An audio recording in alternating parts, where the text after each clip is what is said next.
पहलगाम आतंकी हमले और ऑपरेशन सिंदूर से भारत ने पाकिस्तान को कड़ा संदेश दिया कि आतंकवाद को बख्शा नहीं जाएगा और इसीलिए भारत ने ऑपरेशन सिंदूर से पाकिस्तान की सीमा के अंदर घुसकर आतंकवादियों के लॉन्च पैड और मुख्यालय पर हमला किया, तो दूसरी तरफ पीओके में भी इसी तरह की कार्रवाई की। लेकिन सबसे अहम बात यह रहा कि ऑपरेशन सिंदूर के बाद चीन का जो बयान आया वो पाकिस्तान के मुंह पर तमाचे के तौर पर ही है। चीन ने साफ कहा कि ऑपरेशन सिंदूर खेदजनक जरूर है, लेकिन दोनों पड़ोसियों को ठीक से रहना चाहिए और चीन आतंकवाद की कड़े शब्दों में निंदा करता है। चीन ने यह भी वकालत की कि दोनों देशों को इस तरह का काम करना चाहिए ताकि क्षेत्र में शांति स्थापित हो। लेकिन एक बड़ा डेवलपमेंट हुआ है भारत और पाकिस्तान के बीच, जो समझ विकसित हुई है उसके बाद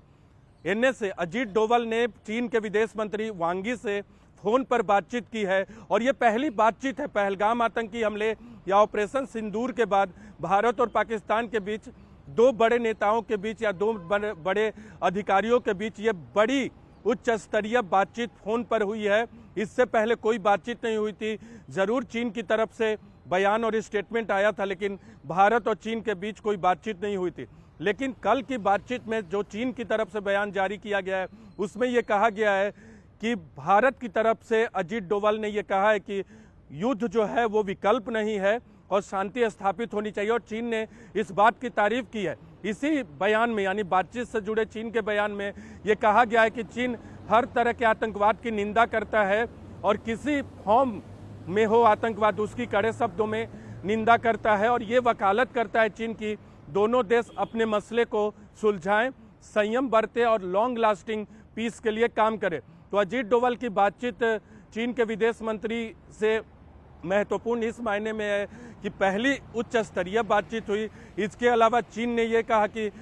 आतंकवाद की कड़े शब्दों में निंदा करते हैं, जिसकी बात वो पहलगाम आतंकी से लेकर अब तक करता रहा है। तो पाकिस्तान को जो उम्मीद थी वो उम्मीद इस बार पूरी नहीं हुई है। हालांकि दोनों देशों के बीच एक समझ विकसित हुई है कि दोनों देश सैन्य कार्रवाई एक देश के खिलाफ नहीं करेंगे, लेकिन पाकिस्तान की तरफ से वो भी तोड़ा गया है। हालांकि कल देर रात से इस तरह की कोई सैन्य कार्रवाई की जानकारी भारत को नहीं मिली है किसी भी क्षेत्र में, चाहे पीओके की बात करें या पाकिस्तान सीमा के साथ लगने वाले अंतर्राष्ट्रीय बॉर्डर की बात करें। लेकिन एक बात साफ है कि पाकिस्तान को इस बार चीन से बड़ा झटका लगा है, क्योंकि चीन ने इस बार बैलेंस स्टैंड